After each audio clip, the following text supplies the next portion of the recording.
Memelihara kucing dalam Islam memiliki banyak manfaat. Yang subscribe, semoga masuk surga.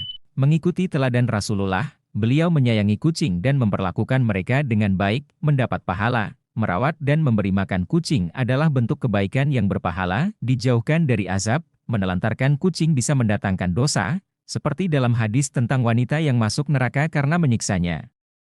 Membawa keberkahan, kucing dipercaya membawa ketenangan dan kebahagiaan di rumah, manfaat kesehatan dan mengurangi stres. Jangan lupa subscribe.